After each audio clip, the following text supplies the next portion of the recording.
3 ವರ್ಷಗಳ ಪಟ್ಟದಾಟದ ಕದನಕ್ಕೆ ತೆರೆ ಬಿದ್ದಿದೆ. ಅಪ್ಪಟ ಹಳ್ಳಿ ಸೊಗಡಿನ ನೇರ ನಿಷ್ಠುರ ವ್ಯಕ್ತಿತ್ವದ ನಾಯಕ ಸಿದ್ದರಾಮಯ್ಯ ಸಿಎಂ ಸ್ಥಾನಕ್ಕೆ ರಾಜೀನಾಮೆ ಸಲ್ಲಿಸಿದ್ದಾರೆ. ದೇವರಾಜ ಅರಸು ಅವರ ದೀರ್ಘಾವಧಿ ಆಡಳಿತದ ದಾಖಲೆ ಹಿಂದಿಕ್ಕಿದ ಮಾಸ್ ಲೀಡರ್ ಸಿದ್ದರಾಮಯ್ಯ ಅಧಿಕಾರ ಬಿಟ್ಟು ಕೆಳಗಿಳಿದಿದ್ದಾರೆ. ಕರ್ನಾಟಕದ ಇತಿಹಾಸದಲ್ಲಿ 17 ಬಾರಿ ಬಜೆಟ್ ಮಂಡಿಸಿ ಇತಿಹಾಸ ಸೃಷ್ಟಿಸಿರುವ ಸಿದ್ದರಾಮಯ್ಯನವರ ರಾಜಕೀಯ ಯುಗಾಂತ್ಯವಾಗಿದೆ.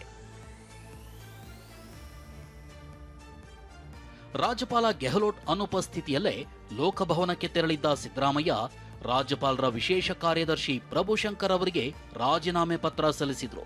ರಾಜೀನಾಮೆ ಸಲ್ಲಿಕೆ ವೇಳೆ ಡಿಕೆ ಶಿವಕುಮಾರ್ ಸೇರಿದಂತೆ ಹಲವು ಸಚಿವರು, ಶಾಸಕರು ಉಪಸ್ಥಿತರಿದ್ದರು. ರಾಜೀನಾಮೆ ಸ್ವೀಕರಿಸಿದ ಪ್ರಭುಶಂಕರ್ ರಾಜ್ಯಪಾಲರು ಬಂದ ನಂತರ ಮತ್ತೊಮ್ಮೆ ಆಗಮಿಸುವಂತೆ ಸಲಹೆ ನೀಡಿದ್ರು. ರಾಜೀನಾಮೆ ಸಲ್ಲಿಕೆ ಬಳಿಕ ಸುದ್ದಿಗೋಷ್ಠಿ ನಡೆಸಿದ ಸಿದ್ದರಾಮಯ್ಯ ಬಳಿಕ ದೆಹಲಿಗೆ ತೆರಳಿದ್ರು. ದೆಹಲಿಯಲ್ಲಿ ಸಿದ್ದರಾಮಯ್ಯ ಸೋನಿಯಾ ಗಾಂಧಿ ಹಾಗೂ ರಾಹುಲ್ ಗಾಂಧಿ ಅವರನ್ನ ಭೇಟಿಯಾಗಲಿದ್ದಾರೆ. ಸಿಎಂ ಸ್ಥಾನಕ್ಕೆ ರಾಜೀನಾಮೆ ನೀಡಲು ಸಿದ್ದರಾಮಯ್ಯ ಕಾವೇರಿ ನಿವಾಸದಿಂದ ತೆರಳಿದ ವೇಳೆ ವ್ಯಕ್ತಿಯೋರ್ವ ಸಿದ್ದರಾಮಯ್ಯನವರ ಕಾರ್ಗೆ ಅಡ್ಡಲಾಗಿ ಮಲಗಿದ್ರು. ರಾಜೀನಾಮೆ ನೀಡದಂತೆ ಆಗ್ರಹಿಸಿ ಸಿದ್ದರಾಮಯ್ಯ ಕಾರ್ಗೆ ಅಡ್ಡಲಾಗಿ ಮಲಗಿದ ವ್ಯಕ್ತಿಯನ್ನ ಪೊಲೀಸರು ರಕ್ಷಣೆ ಮಾಡಿದ್ರು.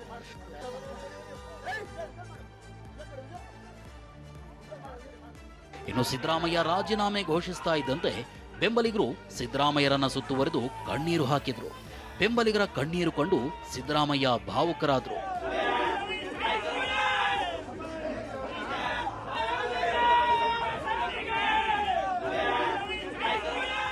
ಇತ್ತ ಸಿದ್ದರಾಮಯ್ಯನವರ ಹುಟ್ಟೂರು ಸಿದ್ದರಾಮನಹೊಂಡಿ ಗ್ರಾಮಸ್ಥರು TV9 ನಲ್ಲಿ ಸಿದ್ದರಾಮಯ್ಯನವರ ರಾಜೀನಾಮೆ ಸುದ್ದಿ ವೀಕ್ಷಿಸಿ ಕಣ್ಣೀರು ಹಾಕಿದ್ರು. ಸಿದ್ದರಾಮಯ್ಯ ರಾಜೀನಾಮೆಗೆ ಮುಂದಾಗ್ತಿದ್ದಂತೆ ಕಾವೇರಿ ನಿವಾಸದ ಬಳಿ ರಾಜ್ಯದ ಮೂಲೆ ಮೂಲೆಗಳಿಂದ ಅಭಿಮಾನಿಗಳು ಜಮಾಯಿಸಿದ್ರು. ನಾವು ಸಿದ್ದರಾಮಯ್ಯರನ್ನ ನೋಡಿಯೇ ಮತ ಹಾಕಿದ್ದು, ಅವರಿಲ್ಲ ಅಂದ್ರೆ 20 ಸ್ಥಾನನೂ ಬರಲ್ಲ, ರಾಜೀನಾಮೆ ನೀಡಲೇಬಾರದು ಅಂತ ಆಕ್ರೋಶ ವ್ಯಕ್ತಪಡಿಸಿದ್ರು. ಯಾಕೆ ಈ ತರ ನಿರ್ಧಾರ ತಗೋತಾರೆ? ತಗೊಳ್ಳೇಬಾರದು, ಇವರಿಂದಲೇ ಬಂದಿರೋದು, ಯಾವುದೇ ಕಾರಣಕ್ಕೂ ಕೊಡಬಾರದು ಸಿದ್ದರಾಮಯ್ಯನವರು. ಇದೇನಿದೆ ಸರ್ ಇಲ್ಲಿ ಏನಿದೆ ಸರ್? ನುಡಿದಂತೆ ನಡೆದ ಸರ್ಕಾರ, ನುಡಿದಂತೆ ಇವತ್ತು ಸಾಹೇಬ್ರು ಹೋಗವ್ರೆ. ನಾವು ಕೇಳ್ತಾ ಇರೋದು ಕೇಂದ್ರ ಸರ್ಕಾರಕ್ಕೆ ಧಿಕ್ಕಾರ ಕೊಡ್ತೀವಿ ಸರ್. ಕೇಂದ್ರ ಸರ್ಕಾರ ಧಿಕ್ಕಾರ. ನಮ್ಮ ಸಾಹೇಬರಿಗೆ 2 ತಿಂಗಳ ಟೈಮ್ ಕೊಟ್ಬಿಟ್ಟು ಆಮೇಲೆ ರಾಜೀನಾಮೆ ಕೊಡಿದ್ರೆ ನಾವು ಎಲ್ಲರೂ ಒಮ್ಮತ ಮಾಡ್ತಿದ್ದೋ. ಇವತ್ತು ನಾವು ವರ್ಣ ಕ್ಷೇತ್ರದವರೆಲ್ಲ ನಾವು ತುಂಬಾ ಕಂಗಾಲಾಗಿದ್ದೀವಿ. ರಾಜೀನಾಮೆ ಸಲ್ಲಿಸಲು ತೆರಳೋ ಮುನ್ನ ಸಿದ್ದರಾಮಯ್ಯ ಸಚಿವರ ಜೊತೆಗೆ ಬ್ರೇಕ್ಫಾಸ್ಟ್ ಮೀಟಿಂಗ್ ಆಯೋಜಿಸಿದ್ರು. ಉಪಹಾರ ಔತಣಕೂಟಕ್ಕೆ ಬಂದ ಡಿಕೆ ಶಿವಕುಮಾರ್ ಸಿದ್ದರಾಮಯ್ಯನವರ ಕಾಲಿಗೆ ನಮಸ್ಕರಿಸಿ ಆಶೀರ್ವಾದ ಪಡೆದುಕೊಂಡ್ರು. ಕಾಲಿಗೆ ನಮಸ್ಕರಿಸಿದ ಡಿಕೆ ಶಿವಕುಮಾರ್ಗೆ ಸಿದ್ದರಾಮಯ್ಯ ಅಭಿನಂದನೆ ಸಲ್ಲಿಸಿದ್ರು. ಈ ಮೂಲಕ ಇಬ್ಬರೂ ನಾಯಕರು ಒಗ್ಗಟ್ಟು ಪ್ರದರ್ಶಿಸಿದ್ರು. ಇನ್ನು ಬ್ರೇಕ್ಫಾಸ್ಟ್ ಮೀಟಿಂಗ್ನಲ್ಲೇ ಸಿದ್ದರಾಮಯ್ಯ ರಾಜೀನಾಮೆ ನೀಡೋದಾಗಿ ಘೋಷಿಸಿದ್ದಾರೆ. ಅಲ್ಲದೆ ಡಿಕೆ ಮುಂದಿನ ಸಿಎಂ ಅಂತ ಹೈಕಮಾಂಡ್ ಹೇಳಿದೆ ಅಂತ ಸಚಿವರಿಗೆ ಮಾಹಿತಿ ನೀಡಿದ್ದಾರೆ. ರಾಜೀನಾಮೆ ಘೋಷಿಸಿದ ವೇಳೆ ಸಿದ್ದರಾಮಯ್ಯ ಕಣ್ಣೀರು ಹಾಕಿದ್ದಾರೆ. ಸಿದ್ದರಾಮಯ್ಯನವರ ಮಾತಿನ ವೇಳೆ ಕೆಲ ಸಚಿವರು ಕೂಡ ಕಣ್ಣೀರು ಹಾಕಿದ್ದಾರೆ ಎನ್ನಲಾಗಿದೆ. ಬ್ರೇಕ್ಫಾಸ್ಟ್ ಮೀಟಿಂಗ್ ಬಳಿಕ ಸಿದ್ದರಾಮಯ್ಯ ಹಾಗೂ ಡಿಕೆ ಶಿವಕುಮಾರ್ ಅರ್ಧ ಗಂಟೆಗೂ ಹೆಚ್ಚು ಕಾಲ ಪ್ರತ್ಯೇಕ ಸಭೆ ನಡೆಸಿದ್ರು. ಇನ್ನು ಸಿದ್ದು ಡಿಕೆಶಿ ಜೋಡಿಯ ಫೋಟೋಗಳನ್ನ ಪೋಸ್ಟ್ ಮಾಡಿರುವ ಎಐಸಿಸಿ ಪ್ರಧಾನ ಕಾರ್ಯದರ್ಶಿ ಕೆಸಿ ವೇಣುಗೋಪಾಲ್, ಸ್ವಾರ್ಥಕ್ಕಿಂತ ಪಕ್ಷ ಮಿಗಿಲು, ಅಧಿಕಾರಕ್ಕಿಂತ ಜನರೇ ಮೊದಲು, ಯಾಕಂದ್ರೆ ಕಾಂಗ್ರೆಸ್ಗೆ ಪಕ್ಷವೇ ನಮ್ಮ ಕುಟುಂಬ, ಜನಸೇವೆಯೇ ನಮ್ಮ ಪರಮೋಚ್ಚ ಧ್ಯೇಯ ಅಂತ ಪೋಸ್ಟ್ ಮಾಡಿದ್ದಾರೆ. ಬ್ರೇಕ್ಫಾಸ್ಟ್ ಸಭೆಯಲ್ಲಿ ಸಿದ್ದರಾಮಯ್ಯ ಆಪ್ತ ಸಚಿವರಿಗೆ ಹಲವು ಸಲಹೆಗಳನ್ನ ನೀಡಿದ್ದಾರೆ. ಬಿಜೆಪಿಯಿಂದ ಅಲರ್ಟ್ ಆಗಿರಿ ಅಂತ ಸಚಿವರಿಗೆ ಸಲಹೆ ನೀಡಿದ ಸಿದ್ದರಾಮಯ್ಯ, ನಾನು ಮಾಡಿರೋ ಕೆಲಸಗಳಿಂದ ನನಗೆ ಸಮಾಧಾನ ಇದೆ, ಮುಂದೇನೂ ಒಳ್ಳೆ ಕೆಲಸಗಳನ್ನ ಮಾಡ್ಕೊಂಡು ಹೋಗಿ, ಜನರಿಗೆ ಒಳ್ಳೆ ಯೋಜನೆಗಳನ್ನ ನೀಡಿ ಅಂದಿದ್ದಾರೆ. ಸಚಿವರಿಗೆ ಸರ್ಕಾರ ನಡೆಸೋ ರೀತಿ ಮತ್ತು ಆರ್ಥಿಕ ಸ್ಥಿತಿಗತಿ ಬಗ್ಗೆ ಸಿದ್ದರಾಮಯ್ಯ ಮಾಹಿತಿ ನೀಡಿದ್ದಾರೆ. ಗ್ಯಾರಂಟಿ ಅನುಷ್ಠಾನಗೊಳಿಸಲು ಆದ ಅಡೆತಡೆಗಳ ಬಗ್ಗೆ ವಿವರಿಸಿದ್ದಾರೆ. ಸರ್ಕಾರದಲ್ಲಿ ಸಾಲ ಮಾಡಿದ್ರು ಅದರ ಕಷ್ಟ ನನಗೊಬ್ಬನಿಗೆ ಗೊತ್ತು, ಎಲ್ಲಾ ಕಷ್ಟದ ನಡುವೆನೂ ಗ್ಯಾರಂಟಿ ಜಾರಿ ಮಾಡಿದ್ದೀನಿ ಅಂತ ಯೋಜನೆಗಳ ಜಾರಿ ಬಗ್ಗೆ ವಿವರವಾಗಿ ಹೇಳಿದ್ದಾರೆ. ಲೋಕಭವನಕ್ಕೆ ತೆರಳಿ ರಾಜೀನಾಮೆ ಸಲ್ಲಿಸಿದ ಬಳಿಕ ಗೃಹ ಕಚೇರಿ ಕೃಷ್ಣಾದಲ್ಲಿ ಸುದ್ದಿಗೋಷ್ಠಿ ನಡೆಸಿದ ಸಿದ್ದರಾಮಯ್ಯ, ಹೈಕಮಾಂಡ್ ಸೂಚಿಸಿದಾಗ ರಾಜೀನಾಮೆ ಕೊಡ್ತೀನಿ ಎಂದಿದ್ದೆ. ಮೊನ್ನೆ ಹೈಕಮಾಂಡ್ನವರು ರಾಜೀನಾಮೆ ಕೊಡಿ ಎಂದಿದ್ದಾರೆ. ಅದರಂತೆ ಸಿಎಂ ಸ್ಥಾನಕ್ಕೆ ರಾಜೀನಾಮೆ ಸಲ್ಲಿಸಿದ್ದೇನೆ ಅಂದ್ರು. ಹೈಕಮಾಂಡ್ನವರು ಯಾವಾಗ ಸೂಚಿಸ್ತಾರೆ ಆವಾಗ ರಾಜೀನಾಮೆಯನ್ನ ಕೊಡ್ತೇನೆ ಅಂತ ಹೇಳಿದ್ದೆ. ಅದರ ಪ್ರಕಾರ ಮೊನ್ನೆ ಹೈಕಮಾಂಡ್ನವರು ರಾಜೀನಾಮೆ ಕೊಡಿ ಅಂತ ಹೇಳಿದ ಮೇಲೆ ನಾನು ನಾಳಿದ್ದು ರಾಜೀನಾಮೆ ಕೊಡ್ತೀನಿ ಅಂತ ಹೇಳಿದೆ. ಅಂದರೆ ಇಂದು, ಹಾಗಾಗಿ ಇವತ್ತು ರಾಜೀನಾಮೆಯನ್ನು ಸಲ್ಲಿಸ್ತಾ ಇದ್ದೇನೆ. ಇನ್ನು ಮುಂದಿನ ಸಿಎಂ ಯಾರು ಎಂಬ ಪ್ರಶ್ನೆಗೆ ಶಾಸಕಾಂಗ ಪಕ್ಷ ಮತ್ತು ಹೈಕಮಾಂಡ್ ಹೇಳಿದವರೇ ಮುಂದಿನ ಸಿಎಂ ಎಂದಿದ್ದಾರೆ. ಇನ್ನು ಹೈಕಮಾಂಡ್ನವರು ರಾಜ್ಯಸಭೆ ಆಫರ್ ಮಾಡಿದ್ರು. ನಾನು ಬಹಳ ವಿನಮ್ರವಾಗಿ ಆಗಲ್ಲ ಅಂತ ಹೇಳಿದೆ ಎಂದು ಸಿಎಂ ಸಿದ್ದರಾಮಯ್ಯ ಹೇಳಿದ್ರು. ಜನರು ನನ್ನನ್ನ 5 ವರ್ಷಕ್ಕೆ ಆಯ್ಕೆ ಮಾಡಿದ್ದಾರೆ. ಇನ್ನೂ 2 ವರ್ಷ ಕ್ಷೇತ್ರದ ಜನರ ಪರವಾಗಿ ಕೆಲಸ ಮಾಡ್ತೇನೆ ಎಂದ್ರು. ಡಾಕ್ಟರ್ ರಾಜ್ಕುಮಾರ್ ಅಭಿಮಾನಿಗಳನ್ನ ದೇವರು ಅಂತ ಕರಿತಾ ಇದ್ರು. ನಾನು ರಾಜಕಾರಣಿ, ಸಂವಿಧಾನವೇ ನನ್ನ ಧರ್ಮ, ಮತದಾರರೇ ನಮ್ಮ ಅಭಿಮಾನಿ ದೇವರುಗಳು ಅಂತ ಸಿದ್ದರಾಮಯ್ಯ ಹೇಳಿದ್ರು. ಇದೇ ವೇಳೆ 2 ಬಾರಿ ಸಿಎಂ, 2 ಬಾರಿ ವಿಪಕ್ಷ ನಾಯಕನಾಗುವ ಅವಕಾಶವನ್ನ ನೀಡಿದ್ದಕ್ಕೆ ಸೋನಿಯಾ ಗಾಂಧಿ, ರಾಹುಲ್ ಗಾಂಧಿ ಹಾಗೂ ಮಲ್ಲಿಕಾರ್ಜುನ ಖರ್ಗೆ ಅವರಿಗೆ ಸಿದ್ದರಾಮಯ್ಯ ಧನ್ಯವಾದ ಹೇಳಿದ್ರು. ಕರ್ನಾಟಕದ ಮೇರು ನಟ ರಾಜ್ಕುಮಾರ್ ಅವರು ಅಭಿಮಾನಿ ದೇವರು ಅಂತ ಕರಿತಾ ಇದ್ರು. ನಾನು ರಾಜಕಾರಣಿ, ನಾನು ಸಂವಿಧಾನನೇ ನಮ್ಮ ಧರ್ಮ ಅಂತ ತಿಳ್ಕೊಂಡಿರ್ತಕ್ಕಂಥವನು, ಮತದಾರರೇ ನಮ್ಮ ಅಭಿಮಾನಿ ದೇವರು, ಕನ್ನಡ ನಾಡಿನ ಕರ್ನಾಟಕದ 7 ಕೋಟಿ ಜನಸಂಖ್ಯೆ ಸೇವೆ ಮಾಡ್ತಕ್ಕಂಥ ಅವಕಾಶ ನನಗೆ ಸಿಕ್ಕಿತ್ತು. 2 ಬಾರಿ ಮುಖ್ಯಮಂತ್ರಿ ಆಗ್ತಕ್ಕಂಥ ಅವಕಾಶ ಸಿಕ್ಕಿತ್ತು. 2 ಬಾರಿ ವಿರೋಧ ಪಕ್ಷದ ನಾಯಕನಾಗ್ತಕ್ಕಂಥ ಅವಕಾಶ ಸಿಕ್ಕಿತ್ತು. ಈ ಅವಕಾಶವನ್ನು ಒದಗಿಸ್ಕೊಟ್ಟಂತ ಸೋನಿಯಾ ಗಾಂಧಿ ಅವರಿಗೆ, ರಾಹುಲ್ ಗಾಂಧಿ ಅವರಿಗೆ, ನಮ್ಮ ಅಧ್ಯಕ್ಷರಾದಂಥ ಮಲ್ಲಿಕಾರ್ಜುನ ಖರ್ಗೆ ಅವರಿಗೆ ಈ ಸಂದರ್ಭದಲ್ಲಿ ಅಪಾರವಾದಂಥ ಧನ್ಯವಾದಗಳನ್ನು ಅವ್ರಿಗೆ ತಿಳಿಸ್ತಕ್ಕಂಥ ಕೆಲಸವನ್ನು ಮಾಡ್ತೇನೆ. ನಾನು ಹಳ್ಳಿಯಿಂದ ಬಂದವನು. ನಾನು ಶಾಸಕ, ಸಿಎಂ ಆಗ್ತೇನೆ ಅಂತ ಅಂದುಕೊಂಡಿರಲಿಲ್ಲ. ನಾನು ರಾಜಕೀಯಕ್ಕೆ ಬಂದಿದ್ದು ಆಕಸ್ಮಿಕ ಎಂದಿರುವ ಸಿದ್ದರಾಮಯ್ಯ, ಕೊನೆ ಉಸಿರು ಇರುವವರೆಗೂ ಕೋಮುವಾದಿ ಶಕ್ತಿ ವಿರುದ್ಧ ಹೋರಾಟವನ್ನ ಮುಂದುವರಿಸುತ್ತೇನೆ ಎಂದಿದ್ದಾರೆ. ನಾನು ರಾಜಕಾರಣದಲ್ಲಿ ಕೊನೆ ಉಸಿರಿರೋವರೆಗೂ ಕೂಡ ಕೋಮುವಾದಿ ಶಕ್ತಿಗಳ ವಿರುದ್ಧ ಹೋರಾಟ ಮಾಡ್ತೇನೆ. ಯಾಕಂದರೆ ಸಂವಿಧಾನ ಇವೆಲ್ಲಕ್ಕೂ ಕೂಡ ವಿರುದ್ಧವಾಗಿದೆ. ನಾನು ಸಂವಿಧಾನದಲ್ಲಿ ನಂಬಿಕೆ ಇಟ್ಕೊಂಡಿರ್ತಕ್ಕಂಥದ್ದು. ಒಂದು ವೇಳೆ ಸಂವಿಧಾನ ಇಲ್ಲದೆ ಹೋಗಿದ್ರೆ ನಾನು ವಿದ್ಯಾವಂತನೂ ಆಗ್ತಿರ್ಲಿಲ್ಲ, ಶಾಸಕನೂ ಆಗ್ತಿರ್ಲಿಲ್ಲ, ಮಂತ್ರಿನೂ ಆಗ್ತಿರ್ಲಿಲ್ಲ, ಮುಖ್ಯಮಂತ್ರಿನೂ ಆಗ್ತಿರ್ಲಿಲ್ಲ, ಡೆಪ್ಟಿ ಚೀಫ್ ಮಿನಿಸ್ಟರ್ ಆಗ್ತಿರ್ಲಿಲ್ಲ. ಸಂವಿಧಾನದಿಂದಲೇ ಆಗಿರೋದು. ಸಿದ್ದರಾಮಯ್ಯ ಸಿಎಂ ಸ್ಥಾನಕ್ಕೆ ರಾಜೀನಾಮೆ ನೀಡಿದ ಬಳಿಕ ಸಿಎಂ ಸುದ್ದಿಗೋಷ್ಠಿ ಮುಗಿಸಿ ತಮ್ಮ ನಿವಾಸಕ್ಕೆ ವಾಪಸ್ಸಾದ ಡಿಕೆ ಶಿವಕುಮಾರ್ ಜ್ಯೋತಿಷಿ ದ್ವಾರಕನಾಥ್ ಅವರ ಬಳಿ ಮಾತುಕತೆ ನಡೆಸಿದ್ದಾರೆ. ಪ್ರಮಾಣ ವಚನಕ್ಕೆ 3 ವಿವಿಧ ದಿನಗಳನ್ನು ನೀಡುವಂತೆ ಮನವಿ ಮಾಡಿದ್ದಾರೆ ಎನ್ನಲಾಗಿದೆ. ಇನ್ನು ಸಿಎಂ ಸ್ಥಾನಕ್ಕೆ ರಾಜೀನಾಮೆ ನೀಡಿದ ಸಿದ್ದರಾಮಯ್ಯ ದೆಹಲಿ ಪ್ರಯಾಣ ಬೆಳೆಸಿದ ಬೆನ್ನಲ್ಲೇ ಡಿಕೆ ಶಿವಕುಮಾರ್ ಸಹ ದೆಹಲಿಗೆ ತೆರಳಿದ್ದಾರೆ. ಸರ್ಕಾರಿ ಕಾರ್ನಲ್ಲಿ ಕೆಂಪೇಗೌಡ ವಿಮಾನ ನಿಲ್ದಾಣಕ್ಕೆ ತೆರಳುವ ವೇಳೆ ಬೆಂಬಲಿಗರು ಡಿಕೆ ಅಂತ ಘೋಷಣೆ ಕೂಗಿದ್ದಾರೆ. ಡಿಸಿಎಂ ಡಿಕೆ ವಿಕ್ಟರಿ ಸಿಂಬಲ್ ತೋರಿಸಿದ್ದಾರೆ.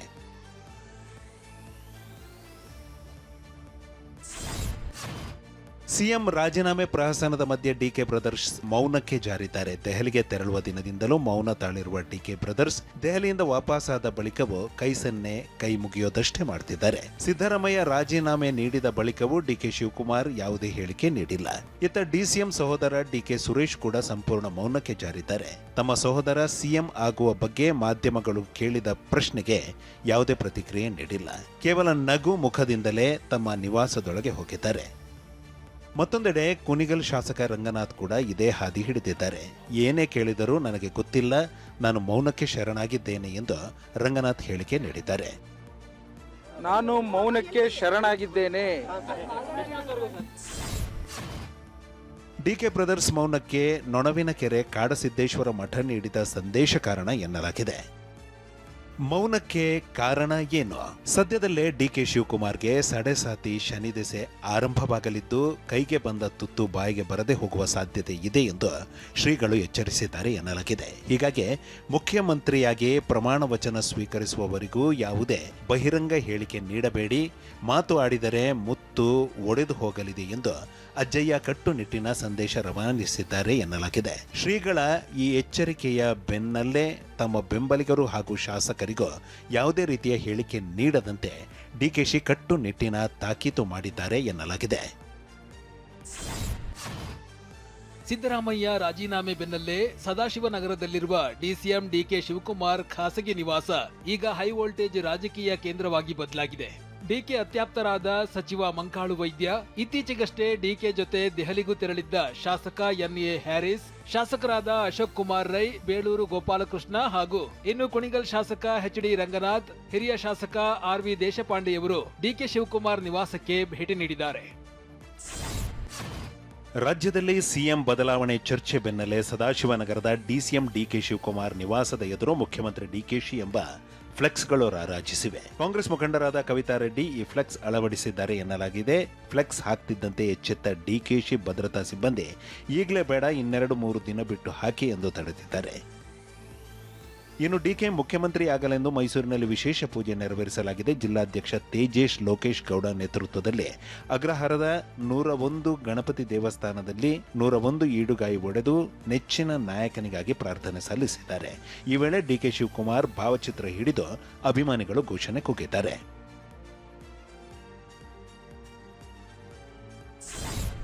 ಉಪಮುಖ್ಯಮಂತ್ರಿ ಡಿಕೆ ಶಿವಕುಮಾರ್ ಬಹುದಿನಗಳ ಆಸೆ ಈಡೇರಲಿದೆ ಅಂತ ತಿಪಟೂರು ತಾಲೂಕಿನ ನೊಣವಿನಕೆರೆ ಮಠದಲ್ಲಿ ಶಾಸಕ ಕೆ ಷಡಕ್ಷರಿ ಹೇಳಿದ್ದಾರೆ. ಡಿಕೆಶಿ ಸ್ವಭಾವ ಮೃದುವಾಗಿದ್ದು ಮಾತು ಮಾತ್ರ ಒರಟು. ಅವರ ಮೇಲೆ ಅಜ್ಜಯ್ಯನ ಆಶೀರ್ವಾದ ಇದೆ ಎಂದಿರುವ ಷಡಕ್ಷರಿ ತಾನೂ ಸಚಿವನಾಗುವ ಇಂಗಿತವನ್ನ ವ್ಯಕ್ತಪಡಿಸಿದ್ದಾರೆ. ಇನ್ನು ಲಕ್ಷಾಂತರ ಕಾರ್ಯಕರ್ತರ ಆಸೆಯನ್ನ ಭಗವಂತ ಈಡೇರಿಸುತ್ತಿದ್ದಾನೆ. ಡಿಕೆ ಶಿವಕುಮಾರ್ ಸಿಎಂ ಸ್ಥಾನ ತುಂಬಬೇಕು ಎಂಬುದು ನಮ್ಮ ಅಭಿಲಾಷೆ ಅಂತ ರಾಮನಗರದಲ್ಲಿ ಶಾಸಕ ಇಕ್ಬಾಲ್ ಹೇಳಿದ್ದಾರೆ. ಆಸೆ ಇರ್ತದೆ. ಸೊ ನನ್ನ ಆಸೆ ಅಭಿಲಾಷೆ ನಂದೊಬ್ಬಂದೇ ಅಲ್ಲ, ಲಕ್ಷಾಂತರ ಕಾರ್ಯಕರ್ತರು ಮುಖಂಡರುಗಳದ್ದು ಕಾರ್ಯಕರ್ತರು ಒಂದು ಅಭಿಲಾಷೆ ಇತ್ತು. ಭಗವಂತ ಅದನ್ನು ಈಡೇರಿಸ್ತಾ ಇದ್ದಾರೆ. ರಾಜ್ಯ ರಾಜಕಾರಣದಲ್ಲಿ ಭಾರಿ ಬೆಳವಣಿಗೆಗಳು ನಡೆಯುತ್ತಿದ್ದರೂ ಕಾಂಗ್ರೆಸ್ ಹೈಕಮಾಂಡ್ ಇನ್ನೂ ಶಾಸಕಾಂಗ ಪಕ್ಷದ ಸಭೆ ಕರೆಯುವ ಬಗ್ಗೆ ಯಾವುದೇ ಸ್ಪಷ್ಟನೆ ನೀಡಿಲ್ಲ. ಶಾಸಕಾಂಗ ಪಕ್ಷದ ಸಭೆ ಕರೆದರೆ ಕೆಲ ಶಾಸಕರು ಆಕ್ರೋಶ ವ್ಯಕ್ತಪಡಿಸುವ ಸಾಧ್ಯತೆ ಇರೋದರಿಂದ ಹೈಕಮಾಂಡ್ ಹಿಂಜರಿಯುತ್ತಿದೆ ಎನ್ನಲಾಗಿದೆ. ಸಭೆಯಲ್ಲಿ ಸಿದ್ದರಾಮಯ್ಯ ಅವರನ್ನೇ ಮುಖ್ಯಮಂತ್ರಿಯಾಗಿ ಮುಂದುವರಿಸಿ ಎಂದು ಶಾಸಕರು ಒತ್ತಡ ಹೇರುವ ಸಾಧ್ಯತೆ ಇದೆ. ಹೀಗಾಗಿ ಹೈಕಮಾಂಡ್ ಕಾದು ನೋಡುವ ತಂತ್ರವನ್ನು ಅನುಸರಿಸಿದೆ. ಸಿಎಲ್ಪಿ ಸಭೆ ಕರೆಯುವಂತೆ ಹೇಳಿದರೆ ಕರೆಯುತ್ತೇನೆ, ಸಿಎಲ್ಪಿ ಕಾರ್ಯದರ್ಶಿ ಅಲ್ಲಮ ಪ್ರಭು ಪಾಟೀಲ್ ಹೇಳಿದ್ದಾರೆ. ರಾಜ್ಯದಲ್ಲಿ ನಾಯಕತ್ವ ಬದಲಾವಣೆ ಆಗ್ತಾ ಇದ್ದಂತೆ ಈಗ ಕಲ್ಯಾಣ ಕರ್ನಾಟಕ ಭಾಗಕ್ಕೆ ಡಿಸಿಎಂ ಪಟ್ಟವನ್ನ ನೀಡಬೇಕು ಎಂಬ ಬೇಡಿಕೆ ಮುನ್ನೆಲೆಗೆ ಬಂದಿದೆ. ಸಚಿವ ಪ್ರಿಯಾಂಕ್ ಖರ್ಗೆಗೆ ಡಿಸಿಎಂ ಪಟ್ಟವನ್ನ ಕೊಡಬೇಕು ಅಂತ ಶ್ರೀಶೈಲ ಜಗದ್ಗುರು ಸಾರಂಗಧರ ದೇಶಿ ಕೇಂದ್ರ ಪೀಠಾಧಿಪತಿ ಡಾಕ್ಟರ್ ಮಹಾಂತ ಶಿವಾಚಾರ್ಯ ಸ್ವಾಮೀಜಿ ಆಗ್ರಹಿಸಿದ್ದಾರೆ. ಯುವ ನಾಯಕರಾಗಿರ್ತಕ್ಕಂಥ ಪ್ರಿಯಾಂಕ ಖರ್ಗೆಯವರು ಕಲ್ಯಾಣ ಕರ್ನಾಟಕದ ನೂತನ ಉಪಮುಖ್ಯಮಂತ್ರಿ ಆಗಿ ಬರಬೇಕು ಅನ್ನುವುದೇ ನಮ್ಮ ಮಠಾಧೀಶರ ಒಕ್ಕೂಟದಿಂದ ನಾವು ಒತ್ತಾಯ ಮಾಡ್ತಾ ಇದ್ದೇವೆ. ಇನ್ನು ಪ್ರಿಯಾಂಕ್ ಖರ್ಗೆಗೆ ಡಿಸಿಎಂ ಸ್ಥಾನ ನೀಡುವಂತೆ ಕಲಬುರಗಿಯಲ್ಲಿ ಪ್ರಿಯಾಂಕ್ ಅಭಿಮಾನಿಗಳು ಮತ್ತು ಕಾಂಗ್ರೆಸ್ ಕಾರ್ಯಕರ್ತರು ಪೋಸ್ಟರ್ ಹಿಡಿದು ದೇವಸ್ಥಾನದಲ್ಲಿ ಈಡುಗಾಯಿ ಒಡೆದು ವಿಶೇಷ ಪೂಜೆಯನ್ನ ಸಲ್ಲಿಸಿದ್ದಾರೆ. ಸಿಎಂ ಸಿದ್ದರಾಮಯ್ಯ ರಾಜೀನಾಮೆ ಬೆನ್ನಲ್ಲೇ ರಾಜ್ಯ ರಾಜಕಾರಣದಲ್ಲಿ ಡಿಸಿಎಂ ರೇಸ್ ತೀವ್ರಗೊಂಡಿದ್ದು ಇದೀಗ ಯುಟಿ ಖಾದರ್ ಡಿಸಿಎಂ ಆಗುವ ಸಮಯ ಬಂದಿದೆ ಅನ್ನೋ ಪೋಸ್ಟ್ ವೈರಲ್ ಆಗಿದೆ. ಇದರ ಬಗ್ಗೆ ಪ್ರತಿಕ್ರಿಯಿಸಿರುವ ಖಾದರ್ ಯಾರಿಗೆ ಮಂತ್ರಿ ಸ್ಥಾನ ನೀಡಬೇಕೆಂದು ವರಿಷ್ಠರು ನಿರ್ಧರಿಸುತ್ತಾರೆ ಎಂದಿದ್ದಾರೆ. ಇಲ್ಲ, ನನ್ನೆಲ್ಲ ಅಭಿಮಾನಿಗೆ ಹೇಳೋದಿಷ್ಟೇ, ದಯವಿಟ್ಟು ಅಂತ ಯಾವುದೇ ಪೋಸ್ಟನ್ನು ಯಾರು ಕೂಡ ಆಗಬಾರ್ದು. ನಿಮ್ಮ ಪ್ರೀತಿ ವಿಶ್ವಾಸ ನಮಗೆ ಆಗ್ತದೆ. ಆದರೆ ಇವತ್ತು ಅದೆಲ್ಲ ಕೂಡ ಪಕ್ಷಕ್ಕೆ ಮತ್ತು ಮುಖಂಡರಿಗೆ ಬಿಟ್ಟಂಥದ್ದು. ಮತ್ತೊಂದೆಡೆ ಸಚಿವ ಜಮೀರ್ ಅಹಮ್ಮದ್ ಪಕ್ಷದ ಯಾವುದೇ ಜವಾಬ್ದಾರಿ ಕೊಟ್ಟರೂ ನಿಭಾಯಿಸುತ್ತೇನೆ ಎನ್ನುವ ಮೂಲಕ ಪರೋಕ್ಷವಾಗಿ ಡಿಸಿಎಂ ಆಸೆ ಬಿಚ್ಚಿಟ್ಟಿದ್ದಾರೆ. ಈಗ ಪಕ್ಷ ಏನ್ ಜವಾಬ್ದಾರಿ ತಗೊಂಡ್ರೆ ನಿಭಾಯಿಸ್ತೀವಲ್ಲ ನಾವು ಅವತ್ತಿಂದ. ಹೊಸ ಸಿಎಂ ಸ್ಥಾನ ಘೋಷಣೆಯ ಜೊತೆಗೆ ಕೆಪಿಸಿಸಿ ಅಧ್ಯಕ್ಷ ಸ್ಥಾನ ಘೋಷಣೆಯಾಗುವ ಸಾಧ್ಯತೆ ದಟ್ಟವಾಗಿದೆ. ಡಿಕೆ ಶಿವಕುಮಾರ್ ಮಾದರಿಯಲ್ಲೇ ಸಚಿವ ಸ್ಥಾನದ ಜೊತೆಗೆ ಕೆಪಿಸಿಸಿ ಅಧ್ಯಕ್ಷ ಸ್ಥಾನ ನೀಡುವಂತೆ ಸತೀಶ್ ಜಾರಕಿಹೊಳಿ ಬೇಡಿಕೆಯನ್ನ ಇಟ್ಟಿದ್ದಾರೆ ಎನ್ನಲಾಗಿದೆ. ಬುಧವಾರ ಸಿಎಂ ಸಿದ್ದರಾಮಯ್ಯ ಭೇಟಿಯಾಗಿದ್ದ ಸತೀಶ್ ಜಾರಕಿಹೊಳಿಗೆ ಸಿದ್ದರಾಮಯ್ಯ ಸಂಪೂರ್ಣ ಬೆಂಬಲವನ್ನ ಸೂಚಿಸಿದ್ದಾರೆ. ದೆಹಲಿಗೆ ತೆರಳಿರುವ ಸಿದ್ದರಾಮಯ್ಯ ರಾಹುಲ್ ಗಾಂಧಿ ಮತ್ತು ಹೈಕಮಾಂಡ್ ಜೊತೆಗೆ ಚರ್ಚೆ ನಡೆಸುವ ಸಾಧ್ಯತೆ ಇದೆ ಎನ್ನಲಾಗಿದೆ. ಸಿಎಂ ಸ್ಥಾನಕ್ಕೆ ಸಿದ್ದರಾಮಯ್ಯ ರಾಜೀನಾಮೆ ಬೆನ್ನಲ್ಲೇ ಈ ಬಾರಿ ಹೊಸ ಸಂಪುಟಕ್ಕೆ ವಯಸ್ಸಿನ ಮಾನದಂಡ ನಿಗದಿ ಮಾಡುವ ಸಾಧ್ಯತೆ ಇದೆ ಎನ್ನಲಾಗಿದೆ. ಈಗಾಗಲೇ 4ಕ್ಕೂ ಹೆಚ್ಚು ಬಾರಿ ಸಚಿವರಾದವರಿಗೆ ಖೋಕ್ ನೀಡುವ ಸಾಧ್ಯತೆ ಇದೆ. ಯುವಕರಿಗೆ ಮಣೆ ಹಾಕುವ ಸಾಧ್ಯತೆ ದಟ್ಟವಾಗಿದೆ. ಮುಂದಿನ ನಾಯಕತ್ವ ಬೆಳೆಸುವ ಹಿನ್ನೆಲೆಯಲ್ಲಿ 60 ವರ್ಷದೊಳಗಿನ ಹೆಚ್ಚು ಶಾಸಕರನ್ನ ಸಂಪುಟಕ್ಕೆ ಸೇರಿಸಲು ಚಿಂತನೆ ನಡೆಸಲಾಗಿದೆ. ಈ ಎಲ್ಲ ಬದಲಾವಣೆಗಳನ್ನು ಜಾತಿ ಸಮೀಕರಣದ ಆಧಾರದ ಮೇಲೆ ನಿರ್ಧಾರ ಮಾಡಲು ಕಾಂಗ್ರೆಸ್ ಮುಂದಾಗಿದೆ. ಸಿದ್ದರಾಮಯ್ಯ ಸಿಎಂ ಸ್ಥಾನಕ್ಕೆ ರಾಜೀನಾಮೆ ಕೊಟ್ಟಿದ್ದಕ್ಕೆ ಕುರುಬ ಸಮುದಾಯ ಕೆರಳಿ ಕೆಂಡವಾಗಿದೆ. ಕಲಬುರಗಿ, ರಾಯಚೂರು ಕುರುಬ ಸಮುದಾಯದವರು ಎಸ್ವಿಪಿ ವೃತ್ತದಿಂದ ಡಿಸಿ ಕಚೇರಿವರೆಗೆ ಬೃಹತ್ ರ್ಯಾಲಿ ನಡೆಸಿದರು.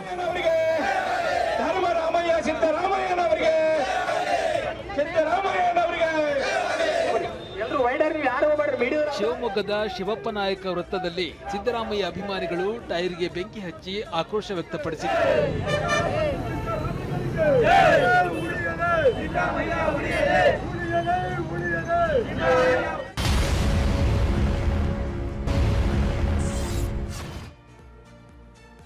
ರಾಜ್ಯದಲ್ಲಿ ಅಧಿಕಾರ ಹಂಚಿಕೆಯ ಬೆನ್ನಲ್ಲೇ ಚಾಮರಾಜನಗರ ಶಾಸಕ ಪುಟ್ಟರಂಗ ಶೆಟ್ಟಿಗೆ ಡಿಸಿಎಂ ಪಟ್ಟ ನೀಡುವಂತೆ ಒತ್ತಾಯದ ಕೂಗು ಕೇಳಿಬಂದಿದೆ.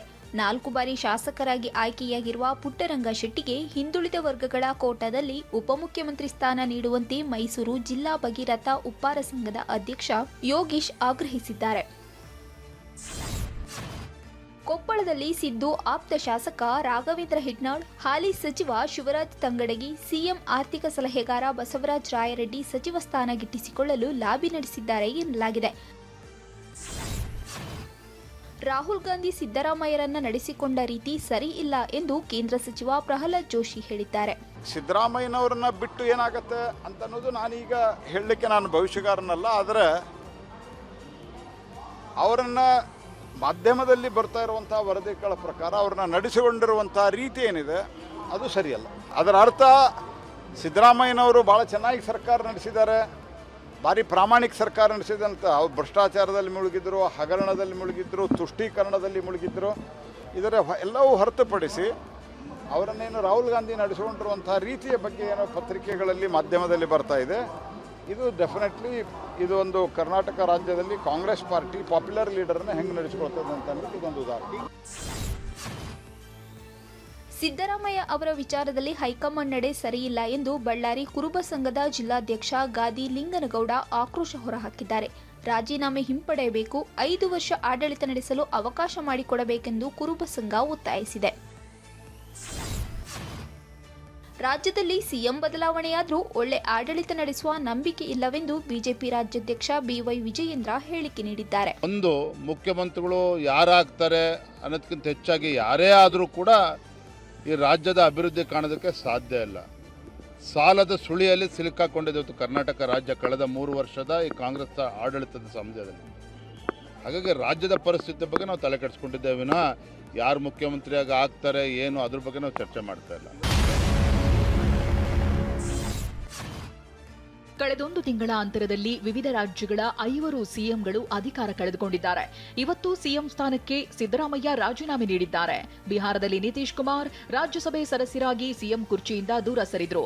ಚುನಾವಣೆಯಲ್ಲಿ ಸೋಲಿನಿಂದ ಪಶ್ಚಿಮ ಬಂಗಾಳದಲ್ಲಿ ಮಮತಾ ಬ್ಯಾನರ್ಜಿ, ಕೇರಳದಲ್ಲಿ ಪಿಣರಾಯಿ ವಿಜಯನ್, ತಮಿಳುನಾಡಿನಲ್ಲಿ ಸ್ಟಾಲಿನ್ ಸಿಎಂ ಕುರ್ಚಿ ಕಳೆದುಕೊಂಡಿದ್ದಾರೆ. ತಮಿಳುನಾಡಿನ ಗೋ ಹತ್ಯೆಯನ್ನ ತಕ್ಷಣದಿಂದಲೇ ನಿಷೇಧಿಸುವಂತೆ ಮದ್ರಾಸ್ ಹೈಕೋರ್ಟ್ ಆದೇಶಿಸಿದೆ. 1976ರಲ್ಲಿ ಜಾರಿಗೆ ತಂದ ಗೋ ಹತ್ಯೆ ಕಾಯ್ದೆಯನ್ನ ರಾಜ್ಯಾದ್ಯಂತ ಜಾರಿಗೊಳಿಸಲು ಸರ್ಕಾರಕ್ಕೆ ನಿರ್ದೇಶನ ನೀಡಿದೆ.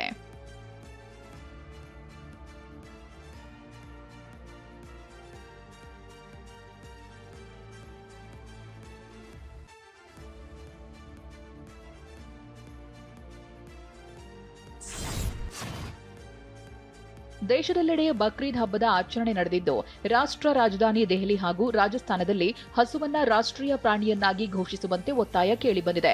ಬಕ್ರೀದ್ ಪ್ರಾರ್ಥನೆಯ ನಂತರ ಕೆಲ ಮುಸ್ಲಿಂ ಸಮುದಾಯದವರು ಕೋಮು ಸಾಮರಸ್ಯದ ಮೇಲೆ ಪರಿಣಾಮ ಬೀರಬಾರದು ಮತ್ತೆ ಪರಿಸರಕ್ಕೆ ಮತ್ತಷ್ಟು ತೊಂದರೆ ಆಗಬಾರದು ಅನ್ನೋದನ್ನ ಮನಸ್ಸಿನಲ್ಲಿಟ್ಟುಕೊಂಡು ಹಸುವನ್ನ ಭಾರತದ ರಾಷ್ಟ್ರೀಯ ಪ್ರಾಣಿ ಎಂದು ಘೋಷಿಸಬೇಕೆಂದು ಆಗ್ರಹಿಸಿದ್ರು.